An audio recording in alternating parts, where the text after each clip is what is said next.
Hello everyone, and welcome to a new episode of Fit Till 30.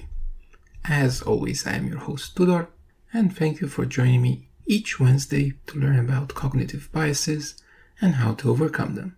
Before I dive in, I just want to clarify this episode is not a promotion of IKEA and its products, as much as I wish it was. In any case, let's start with the following scenario, which many of you have probably experienced at some time. Say you're online shopping on the IKEA website. You notice, insert unintelligible Swedish name, a lovely spruce wood coffee table. You instantly fall in love with it and buy it.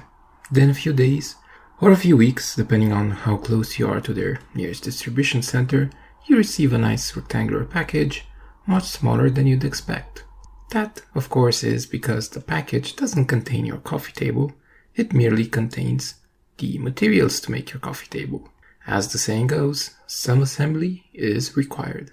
So you pick up your trusty Allen key, or hex key, or imbus key, whichever name is most common in your area, and get to work.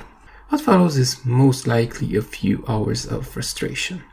From following wordless instructions hell-bent on giving as few actual instructions as possible, to pieces looking the same despite being used in different stages of the build, leading to having to rebuild everything from scratch when you realize you put the wooden surface upside down. However, once you finish the build, you feel like you are a quite capable handyman, the hours of messing around from above notwithstanding. And you'll end up loving that coffee table to bits and have it for years sitting proudly in your living room. And you're willing to pay IKEA the same, or even more, than some other manufacturer that delivers the coffee table already assembled because you made that coffee table. It is your work that went into it. Same thing happens when you're brainstorming ideas in a work meeting. Everyone is trying to come up with all kinds of wacky ideas to propel the business forward from the rut it's been sitting in. You come up with a completely absurd idea that you start pitching to the other participants. The other colleagues understandably have a hard time understanding the merit of your idea and will dismiss it as being too wild, without necessarily realizing their own ideas are just as ludicrous as yours. You'll be offended by their remarks and will defend your idea to the ends of the earth, as it's your idea and therefore it can't be that bad. Similarly, you might be browsing the site selling second-hand cars, and whilst most offers might look reasonable, you start to quickly notice a certain subgroup of ads. These ads are always for cars that seem to have been customized and refurbished by their current owners, and they always seem to ask an absurd price for them. If you call the owner and try to bargain with him regarding the amount, the story is always the same. The car means so much to them. It has been an important part of their life. They have personally maintained it and even upgraded it, so it holds such a close place to their heart that they can't abide offering it for less. To you, the buyer, of course, these reasons are meaningless. You just need a cheap car so you can do the daily commute to work. But you'll nod in understanding to the owner, so as not to offend them, and just move on to the next ad on the list, wondering why he has such a warped perspective of the used cars market. Well, the used car owner isn't delusional. He's just offering from a bias we are all susceptible to, named aptly the IKEA effect. The bias appears when people place a higher value on a product that they had a hand in creating versus a similar product that is already fully assembled. So this applies in the cases where you built some furniture from parts, refurbished a car, painted a house, fixed a phone, and so on. But as noted in the brainstorming session example, the IKEA effect can also occur in the marketplace of ideas, where we disproportionately appreciate and hold on to our own ideas and value less the ideas of others.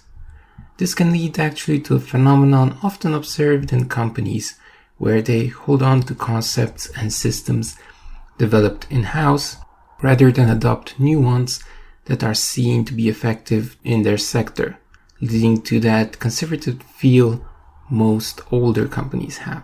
Now you may wonder what is causing this effect to occur and why is it so prevalent among the general population? Well, you see, this bias taps into what can be considered one of our most core attributes, one we all possess, namely our self-worth. I think I can safely say that we all have a need to feel like we know what we are doing, to be capable of accomplishing tasks that we set out to achieve. In other words, to be competent. Likewise, we hate being incompetent, and more importantly, to be perceived by others as being incompetent. After all, we tend to spend most of our lives feeling competent at what we do, as not doing this would put us in a mental turmoil that would gravely endanger our self-worth. As such, when we are presented with the opportunity of assembling a measly chair, we jump to the occasion, as constructing the chair would boost our self-worth and prove to us and to any lucky visitor of your home that we are competent chair builders. And since we had the pivotal, in our minds at least, role in the assembly of said chair, we will value it higher than if it just arrived as is at our doorstep. Coincidentally, this perceived higher value will most often also affect the price we are willing to sell the chair for later.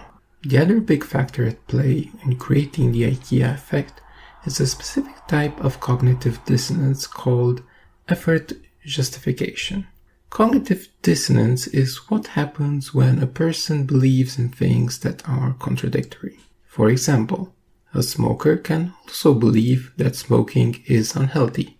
Naturally, these two things contradict each other and cause great distress to the person in question.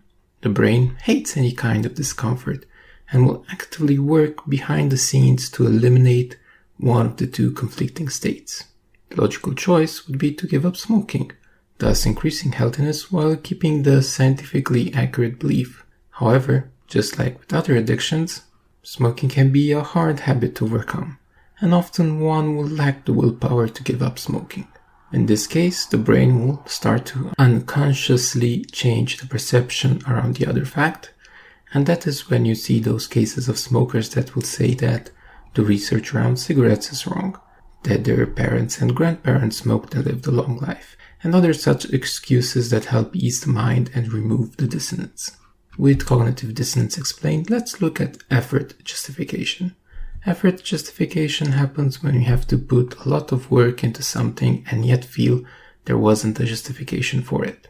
This cognitive dissonance that is thus created is resolved by increasing the value of the thing we worked on in order to make the time spent feel reasonable.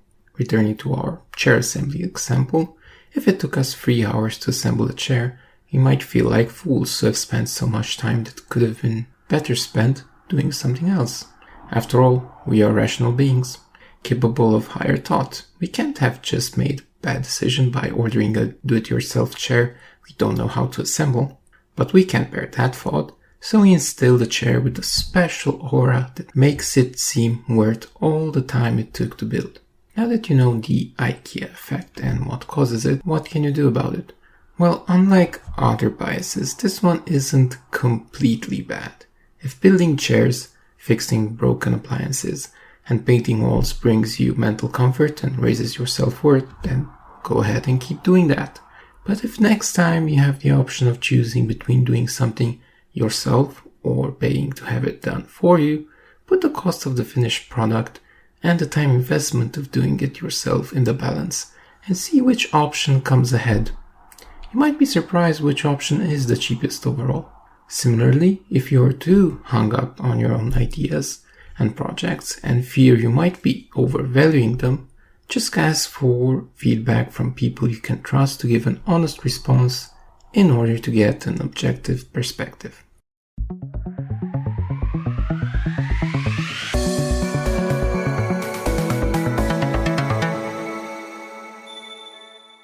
Moving on to this week's progress report, I am happy to say that I have managed to recover all of the, let's say, excess from the 2 weeks of vacation and then some. So now I've lost another 800 grams moving down to 119.1 kilograms, which is, obviously good news. I'm happy to see this. I can't really say I would be applauding myself too much if I would say that I made huge changes in the last week. To be honest, I'm a bit perplexed myself that I still managed to lose weight since I haven't been as disciplined as I'd like, because this is something that we can approach in another episode. Sometimes you can tend to focus on one bad weigh-in and start to be a little bit, let's say, out of focus, but I think this result is helping me get a bit back on track and showing me that it's not all that bad.